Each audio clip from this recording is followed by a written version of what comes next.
బాధ్యత మనకుంటే భవిష్యత్తు భావితరానికి బాగుంటుంది. లేడీస్ అండ్ జెంటిల్మెన్, ఈరోజు భారతీయ న్యాయ సంహిత 2023 యొక్క అవలోకనాన్ని సమర్పించడం నాకు గౌరవంగా ఉంది. ఇది మరింత న్యాయమైన మరియు సమానమైన సమాజం వైపు భారతదేశం యొక్క ప్రయాణంలో ఒక ముఖ్యమైన మైలురాయిని సూచించే ఒక సంచలనాత్మక చట్టపరమైన పత్రం. ఈ సమగ్ర చట్టపరమైన కోడ్ 29 సూక్ష్మంగా రూపొందించబడిన అధ్యాయాలుగా విభజించబడింది. ప్రతి ఒక్కటి మన నేర న్యాయ వ్యవస్థలోని కీలకమైన అంశాలను ప్రస్తావిస్తుంది. మనము అధ్యాయం 1 ప్రిలిమినరీతో ప్రారంభిద్దాము. ఇది పునాది సూత్రాలను సెట్ చేస్తుంది, స్పష్టత మరియు స్థిరత్వాన్ని నిర్ధారించడానికి పరిధి, ప్రారంభం మరియు కీలక పదాలను నిర్వచిస్తుంది. అధ్యాయం 2 సాధారణ వివరణలు, అవసరమైన నిర్వచనాలు మరియు వివరణలను అందిస్తుంది.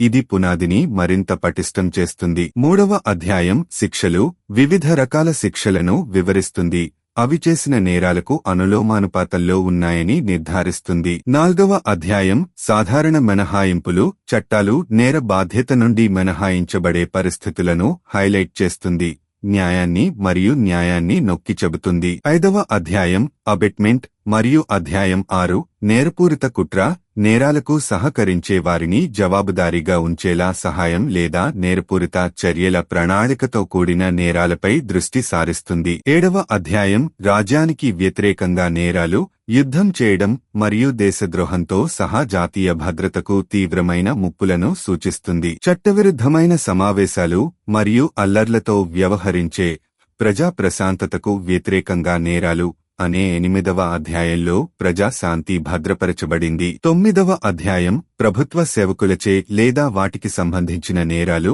ప్రజాసేవలో సమగ్రతను మరియు జవాబుదారితనాన్ని నిర్ధారిస్తుంది. అధ్యాయం 10 ప్రభుత్వ సేవకుల చట్టబద్ధమైన అధికారం యొక్క ధిక్కారాలు, చట్టబద్ధమైన ఆదేశాలను గౌరవించడాన్ని ప్రోత్సహిస్తుంది. అధ్యాయం 11 తప్పుడు సాక్ష్యాలు మరియు ప్రజా న్యాయానికి వ్యతిరేకంగా నేరాలు, న్యాయ వ్యవస్థను అణగదొక్కే నేరాలు, అబద్ధం మరియు అడ్డంకులు వంటి వాటిని పరిష్కరిస్తుంది. ఆర్థిక సమగ్రత 12వ అధ్యాయంలో నాణేలు మరియు ప్రభుత్వ స్టాంపులకు సంబంధించిన నేరాలు, నకిలీ మరియు మోసం గురించి సంరక్షించబడింది. 13వ అధ్యాయం తూకం మరియు కొలతలకు సంబంధించిన నేరాలు, వాణిజ్యం మరియు వాణిజ్యంలో ఖచ్చితత్వాన్ని నిర్ధారిస్తుంది. ప్రజా ఆరోగ్యం, భద్రత, సౌలభ్యం, మర్యాద మరియు నైతికతలను ప్రభావితం చేసే నేరాలు అనే 14వ అధ్యాయంలో ప్రజారోగ్యం మరియు భద్రతకు ప్రాధాన్యత ఇవ్వబడింది. మతానికి సంబంధించిన నేరాలు అనే 15 అధ్యాయంలో మత సామరస్యం భద్రపరచబడింది. 16వ అధ్యాయం మానవ శరీరాన్ని ప్రభావితం చేసే నేరాలు, హత్య, దాడి మరియు అత్యాచారంతో సహా భౌతిక హాని కలిగించే నేరాలను ప్రస్తావిస్తుంది. ఆస్తి హక్కులు, దొంగతనం, దోపిడీ మరియు అల్లర్లను కవర్ చేస్తూ ఆస్తిపై నేరాలు అనే అధ్యాయం 17వలో రక్షించబడ్డాయి. 18వ అధ్యాయం పత్రాలు మరియు ఆస్తి గుర్తులకు సంబంధించిన నేరాలు, ఫోర్జరీ మరియు మోసంతో వ్యవహరిస్తుంది. అయితే 19 అధ్యాయం సేవ ఒప్పందాల నేర ఉల్లంఘన, ఉద్యోగ ఒప్పందాల ఉల్లంఘనలను సూచిస్తుంది. వివాహానికి సంబంధించిన నేరాలు అనే 20 అధ్యాయంలో వైవాహిక హక్కులు రక్షించబడ్డాయి. 21వ అధ్యాయం పరువు నష్టంలో ప్రతిష్టలు భద్రపరచబడ్డాయి మరియు 22వ అధ్యాయంలో నేరపూరిత బెదిరింపులు, అవమానాలు మరియు చికాకులో వ్యక్తిగత భద్రత నిర్ధారించబడింది. అధ్యాయం 23 అపరాధాలకు పాల్పడే ప్రయత్నాలు, నేరాలకు పాల్పడే ప్రయత్నాలకు జవాబుదారితనాన్ని నిర్ధారిస్తుంది. 24వ అధ్యాయం నేరాలకు సంబంధించిన సాధారణ నిబంధనలు, విస్తృతమైన చట్టపరమైన సూత్రాలను అందిస్తుంది.